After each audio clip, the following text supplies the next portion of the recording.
A new Department of Homeland Security document obtained exclusively by CBS News shed some different light on President Trump's frequently used phrase, worst of the worst in terms of immigration enforcement. According to this document, detailing immigration enforcement efforts during President Trump's first year back in office led to less than 14% of those arrested in undocumented status having violent criminal records. This is important new information. Again, based on DHS documents. CBS News immigration correspondent Camilo Montoya-Galvez joins me from New York. Camilo, break down the numbers and what you learned, what they tell us about the ratio of violent criminal backgrounds as opposed to nonviolent criminal backgrounds, and what DHS is saying in response. Hi, Major. Yes, according to the document that we obtained, according to the Department of Homeland Security's own data, about 400,000 people have been arrested by ICE in the second Trump administration so far over the past year. And about 14% of those 400,000 individuals taken into custody have been convicted or charged with violent offenses like murder, homicide, sexual assault, or kidnapping.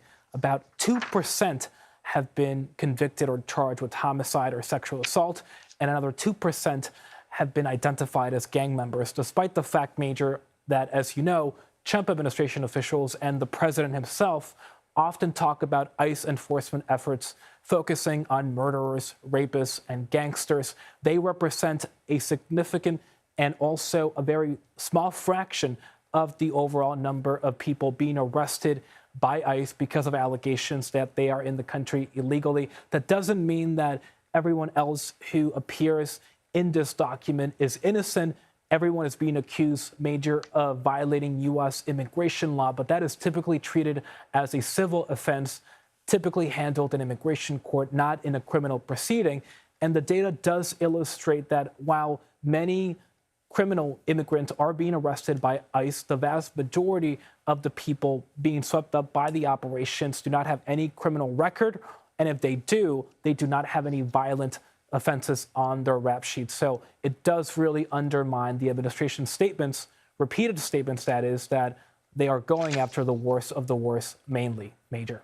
And you raised that with DHS, and they had a response, did they not? That's right. The Department of Homeland Security says that the nonviolent category includes serious crimes like child pornography, burglary, and also human smuggling, for example. And we do note that in the story. At the same time, the administration, again, has said repeatedly that they are mainly targeting egregious offenders, violent individuals who pose a threat to public safety, not just anyone who is in the country illegally, even though they are deportable technically under U.S. immigration law. And the administration has said repeatedly, Major, that even though they are targeting individuals who are criminals, anyone who is in the country illegally now is fair game to be arrested and deported. And we're seeing that on full display across the country in places like Minneapolis.